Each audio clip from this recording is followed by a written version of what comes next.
que l'autre, irions-nous qu'à toi? Tu as les paroles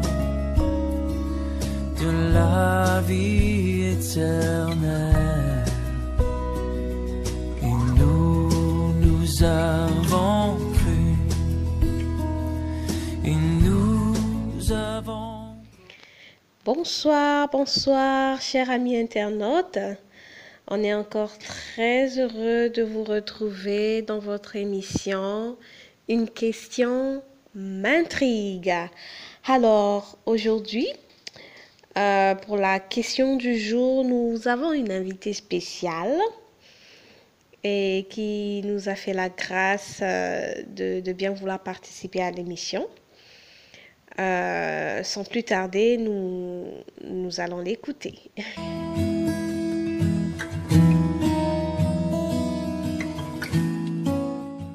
Alors, bonsoir Tata Suzanne. Bonsoir Tata Princesse. En tout cas, on est très ravis de te voir participer encore à l'émission. Oui. Et rapidement, comme beaucoup de gens ne te connaissent pas encore, est-ce que tu peux nous parler un peu de toi, nous faire une brève présentation? Merci Tata Princesse. Oui. Je suis Suzanne Kemado, épouse Cora. J'ai 3 enfants, 2 filles et 1 garçon. J'ai une petite entreprise que je gère. C'est Cœur Siloé, le cabinet ophtalmologique Cœur Siloé. Intéressant. Oui. Et je suis de l'église EED, Église évangélique de Dakar. De Dakar, ok. Oui. Oui. En tout cas. Merci beaucoup, Tata. Vraiment, on voit que tu es une femme qui est active. On rend grâce au Seigneur. En tout cas, on rend grâce à Dieu. Alors, rapidement, vraiment, il y a une question qui m'intrigue encore aujourd'hui.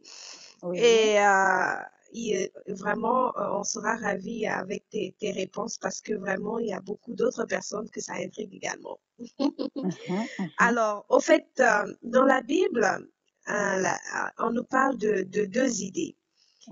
De la sagesse, agir avec sagesse concernant les projets qu'on fait, les finances, et aussi en même temps d'agir avec foi. Oui. D'agir avec foi, de poser des actes de foi. Alors, comment en tant qu'enfant de Dieu, on est censé équilibrer ces 2 idées-là? Comment, par exemple, pour un projet, on est censé faire pour équilibrer le fait de d'abord évaluer sa dépense avant d'entamer un projet et le fait de poser un acte de foi. Ça a l'air vraiment contradictoire, mais pourtant, je pense que ça ne l'est pas. Et comment, Tata, est-ce que tu appliques cela? Comment tu penses qu'on peut tirer des leçons de ces 2 idées? Comment on peut les appliquer dans notre vie de tous les jours, dans nos projets, que ce soit des projets de construction, des projets de mariage, etc. Voilà un peu les questions. C'est ça. Merci, Tata Princesse. Et c'est vraiment une question qui nous intrigue aussi. Oui. Et j'aimerais quand même qu'on aborde ça un peu par rapport à la Bible. Et il est écrit dans le Luc 14, chapitre 14, Luc 14, 28 à 30. Oui. Nous lisons, « Car lequel de vous, s'il veut bâtir une tour, ne s'assied d'abord pour calculer la dépense et voir s'il y a de quoi la terminer. » Verset 29, « De peur qu'après avoir posé les fondements, il ne puisse l'achever et que tous ceux qui le voient ne se mettent à se moquer en disant, cet homme a commencé à bâtir et il n'a pas pu achever. » Si nous considérons le cas de la construction d'une maison, par exemple, l'idéal, c'est d'évaluer et réunir tout avant de commencer. L'idéal, c'est de réunir tout avant de commencer. Car Dieu nous a donné de l'intelligence et de la sagesse d'agir devant chaque cas. Si dans le cas de la construction, Dieu nous montre que, ah, mon enfant, il faut commencer. On peut commencer par la foi. Mais avec le minimum. Avec le minimum. On ne peut pas commencer une construction avec 0 francs. La foi, on a vraiment la foi, mais la foi ne nous permet pas d'oser commencer une construction sans aucun franc. Il faut le minimum. Et moi, si je prends mon cas, lorsque je voulais faire ma formation, je n'avais pas tout réuni. Je n'avais pas la totalité de ce qu'on demande. Mais j'avais quand même le minimum. Et lorsque ma grande sœur m'a demandé, mais toi là, tu oses, hein? Est-ce que tu peux trouver tout ça là? Tu veux faire cette formation? Tu vas trouver l'argent où? J'ai dit, Dieu pourvoira. Effectivement, le début n'a pas été facile. Le peu que j'ai terminé en quelques mois. Mais Dieu a honoré à ma foi. Parce que lorsque j'ai fini la première année, la deuxième année, je réfléchissais comment faire pour m'en sortir. Au retour de l'école, j'ai vu, on a écrit sur ma porte, urgent, viens me voir. Et j'étais partie le samedi, voir le pasteur et il a dit, je t'ai trouvé une bourse. Effectivement, j'ai pu terminer mes 3 années en imprimerie sans aucun problème. Donc, j'ai agi par la foi. Mais il y a des cas vraiment qu'il faut vraiment réfléchir, il faut travailler avec la sagesse et l'intelligence. On ne peut pas dire qu'on veut construire une maison et ne rien avoir dans la main et commencer. Par contre, j'ai l'histoire de 2 dames aussi. Les 2 dames priaient pour avoir d'enfants. Et lorsqu'elles ont prié, il y a une qui a commencé par faire le trousseau. Et lorsqu'elle a fait ses trousseaux, tout ça,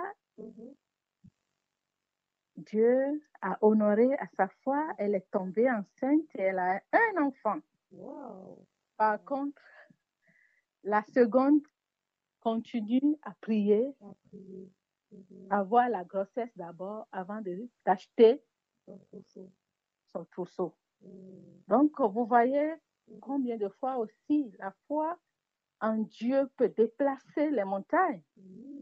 Donc, je dirais, dans le cas de mariage aussi, on ne peut pas dire qu'il faut réunir tout avant de s'engager. Nous, si je prends notre cas, on avait le minimum, mais on n'avait pas tout. Mais on s'est engagé parce qu'on ne veut pas brûler. On veut honorer à notre Seigneur. Ce qui a fait qu'on s'est engagé. On n'a pas préparé de grandes choses. Ma robe de mariage, au plus 35 000 déjà, hein, on a eu ça. Et on a fait des choses simples pour pouvoir honorer notre Dieu. Et Dieu nous a honorés aussi, je vous dis. On a eu au-delà de ce que nous avons espéré. Donc, la foi aussi peut déplacer les montagnes. Pour Donc, c'est ce que je peux dire concernant cette question. On ne peut pas vraiment donner, c'est-à-dire, on ne peut pas dire que devant chaque situation, voilà ce qu'il faut faire. Mais, comme Dieu nous a donné de la sagesse et de l'intelligence, on peut agir en conséquence. Donc, c'est ce que je peux dire par rapport à cette question. Oui, merci. Si on comprend bien, donc c'est vraiment au cas par cas et selon ce que Dieu nous convainc ou nous met à cœur. On peut pas Très bien. appliquer pour telle situation la même chose que pour une autre situation. C'est ça. On ne peut pas, ce n'est pas une règle, il faut suivre, c'est ça ou c'est ça. Non. Il faut faire selon chaque cas. Et surtout être attentif à ce que Dieu nous met à cœur, c'est ça. C'est ça, être attentif, discerner aussi, chercher Dieu, parce qu'il faut prier d'abord. Avant de commencer le projet, il faut prier et demander la volonté de Dieu. Et Dieu va nous parler si nous voulons vraiment l'écouter. Eh ben, en tout cas, merci beaucoup, Tata Suzanne. Vraiment, tu nous as éclairé avec cette question qui intrigue. Et je Merci. pense que beaucoup vraiment également sont éclairés par tes réponses et on prie vraiment que chacun puisse arriver à mettre en pratique et surtout d'abord prier comme tu l'as si bien dit avant d'entamer un projet et discerner la volonté de Dieu aussi, n'est-ce pas? Très bien. Il faut discerner la volonté de Dieu surtout. Surtout. Oui. En tout cas. Pour ne pas se faire ridiculiser. Pour ne pas se faire ridiculiser. Ah, ça c'est fort, hein? Parce que nous sommes les enfants de Dieu. Ah oui, ah oui, Oui. ah oui, ah oui, c'est vrai. Oui. C'est vrai. En tout cas, merci beaucoup, vraiment, merci infiniment et on espère te revoir et t'écouter encore pour les prochaines fois. Merci, Tata, et bonne soirée à toi. Merci beaucoup. Oui. Merci. Merci. Au revoir. Au revoir. Bye bye. Bye bye. Oui.